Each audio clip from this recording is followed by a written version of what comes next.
Good afternoon, and welcome to Pittsburgh City Council's Cablecast public hearing for Friday, December 5th, 2025, relative to Bills 2025 2296 and 2025 2333.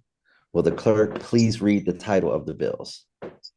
Bill 2296, resolution providing for the designation as a historic site under Title 11 of the Code of Ordinances, that certain site known as Westinghouse Park, located at 320 North Mertland Street in the Point Breeze North neighborhood in the 14th Ward, City of Pittsburgh. The owner of the property supports the nomination, and there is no cost to the city. Bill 2333, resolution providing for the designation as a historic site under Title 11 of the Code of Ordinances, that certain structure known as Police Station Number 3, also known as the Office of Municipal Investigations, OMI building at 2603 Penn Avenue, located in a strip district neighborhood, 2nd Ward, City of Pittsburgh. The owner of the property supports the nomination, and there is no cost to the city.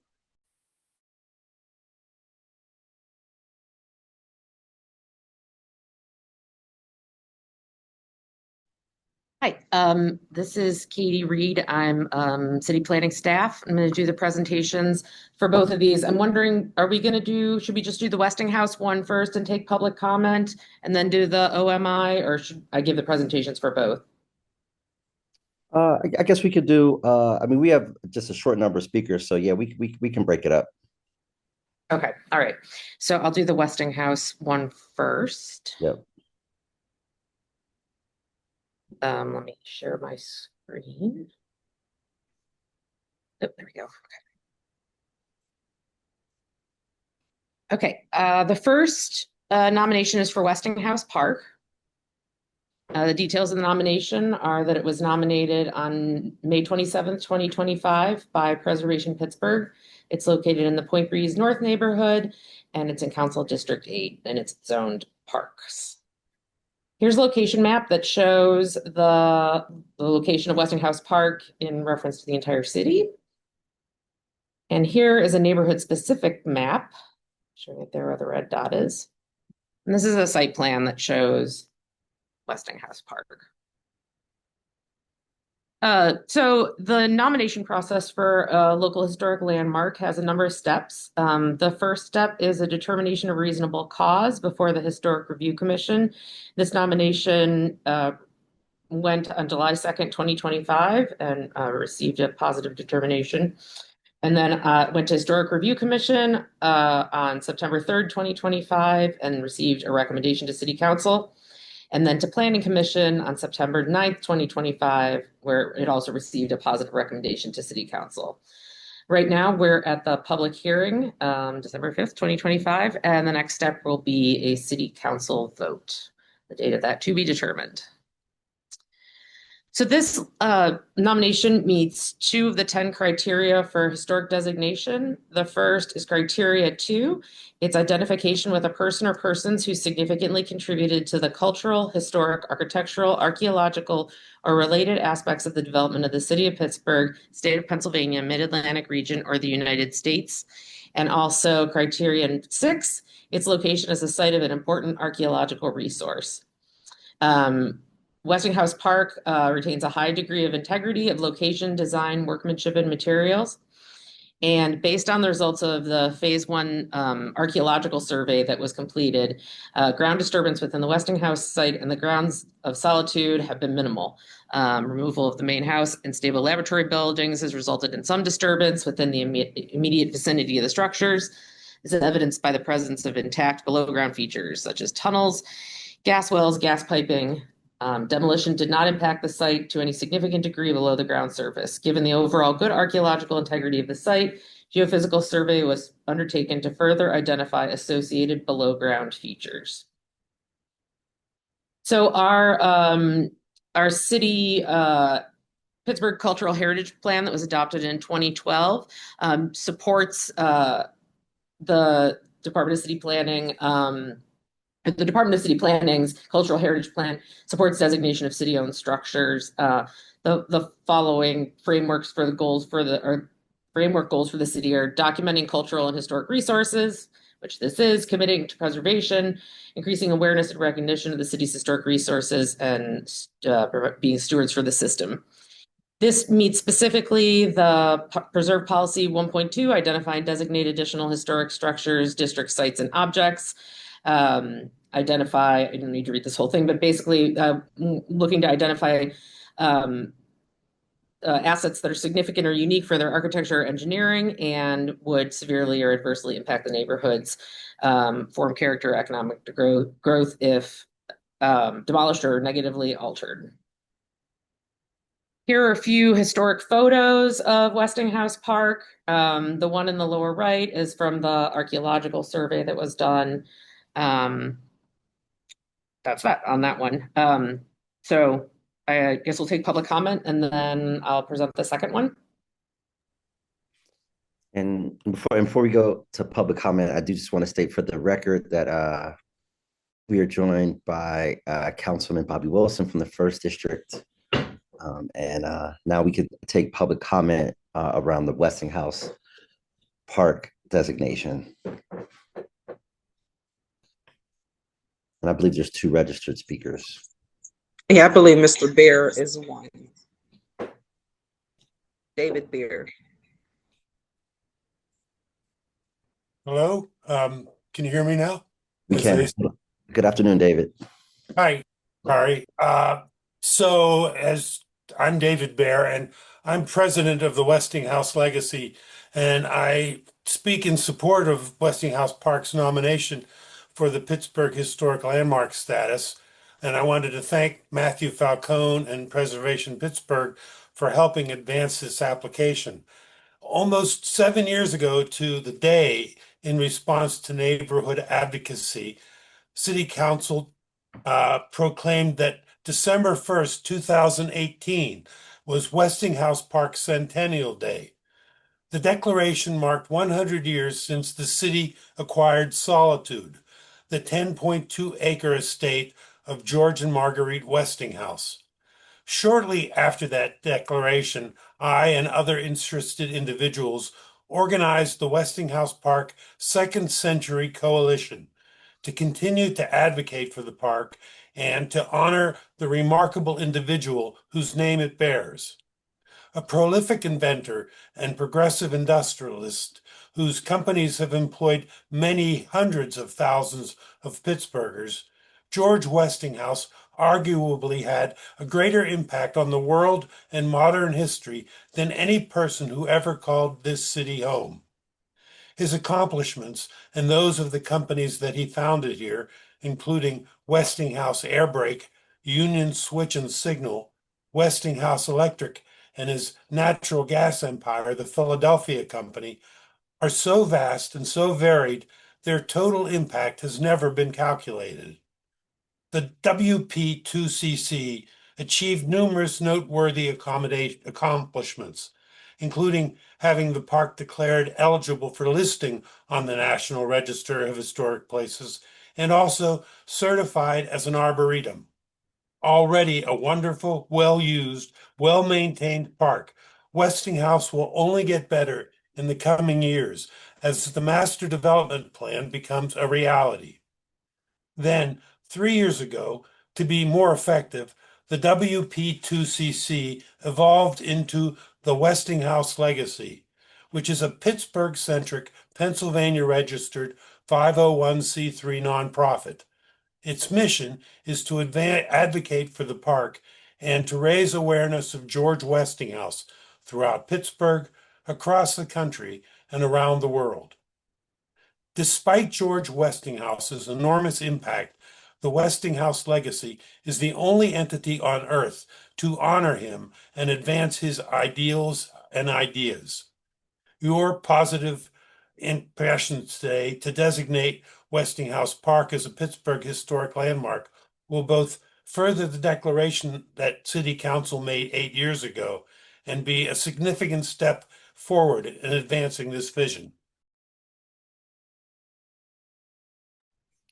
Thank you, Mr. Barron. Thank you for your words today, as well as for your ongoing advocacy for this historic site. Our next registered speaker is Mr. Falcone, if you're online.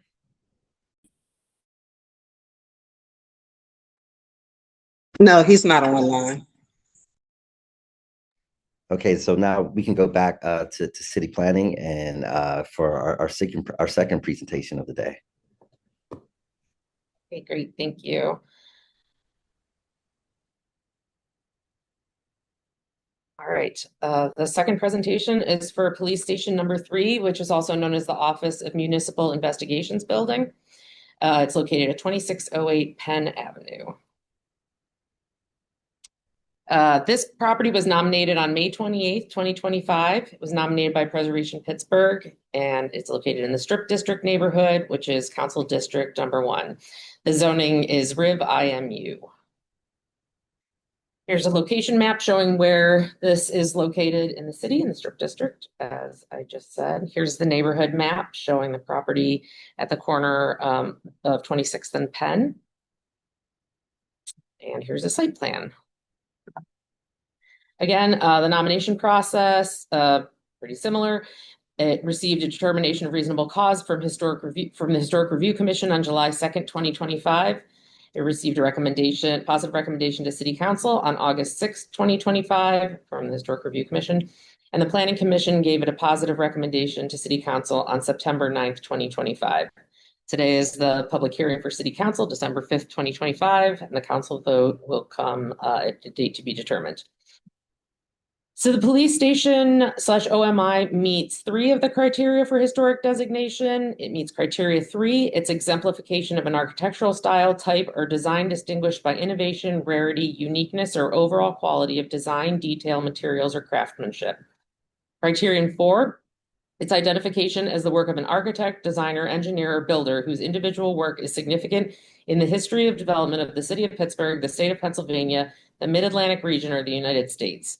And criteria 7, its association with important cultural or social aspects or events in the history of the city of Pittsburgh, the state of Pennsylvania, the Mid-Atlantic region, or the United States.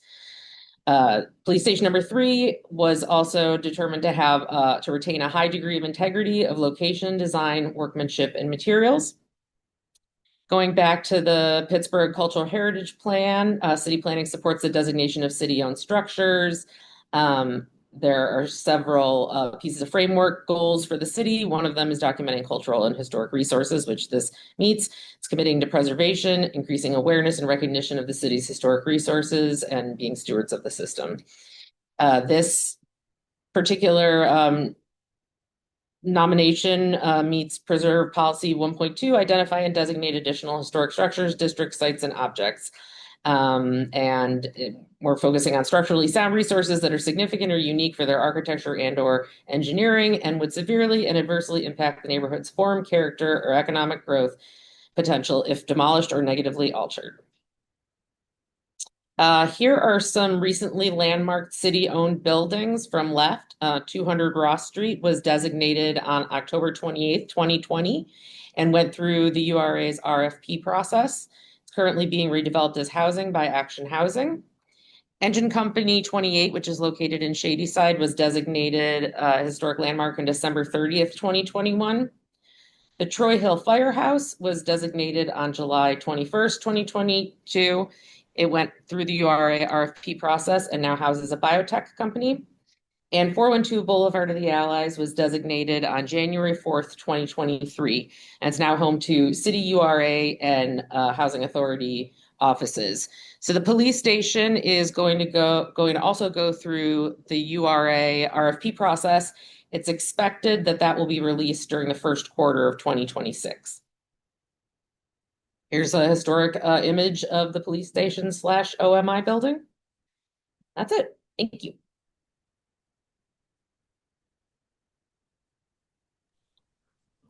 And now we will take testimony from the public if there is any. I know in the paper we didn't have any registered speakers, but I just want to check with Madam Clerk to ensure that is accurate.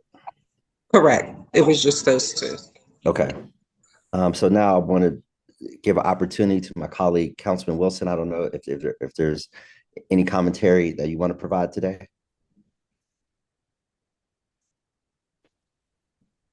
Thank you, Chair. I did want to ask just if there's more information regarding the reasons why it will qualify. It sounded like you just went over the the items where they would qualify. So what is the in-depth, or should I just read the packet? The criteria that make it eligible for designation. Yeah, you just stated the criteria, Yeah. but You want to know why? Yeah. Okay. So the exemplification of an architectural style or design, there's a lengthy description in the nomination of why it meets, why it's a good example of architectural style. It's a public building that is sort of modeled after, in a similar way as a lot of other public buildings of the era were, as a sort of Italian kind of archetype of the large like the large I'm blanking on the word, like the large buildings that were used for housing a lot for wealthy people in Italy. And so there's there's sort of a hierarchy of various palazzos. There's a hierarchy of the various levels. So this is a very common style for that period of time, and there aren't that many examples of it existing still. And the architect of this property is, sorry, I don't have it off the top of my head. Edward Stoltz. Apologies for not having that off the top of my head, who did a lot of work in the city of Pittsburgh and the region, and is noteworthy for that. His association with important cultural, social aspects or events in the history of the city of Pittsburgh is just its use as a police station or a public building that's heavily important in the early development of the Strip District and the surrounding areas. Okay, thanks. I'll read more about it. And I just wanted to also ask, I know you showed an image of, like a historic image of it from the past. What are there any modifications that have happened to it since that time? Like the current state of it versus, like, does it still have all the same features that are in that historic photo? Yeah, it does have a lot of the same historic features there. Actually, I can reshare the presentation if you want to see. There is a current image in the presentation. Let me just reshare this so you can see. Okay, so this is the current image of what the front of the police station OMI building looks like. So it has probably had windows replaced, but the openings remain the same. As you can see, there's some pretty extensive, intricate brickwork to it, and it looks like the base is still mostly in place. So if you compare that here to the previous image, it's pretty good. It's not exact, but there haven't been any really substantial changes. The building to the right of it is no longer extant, so you've got sort of an exposed wall there that wasn't previously exposed, that doesn't really have any particular architectural features to it. So the front of the building is the most impactful.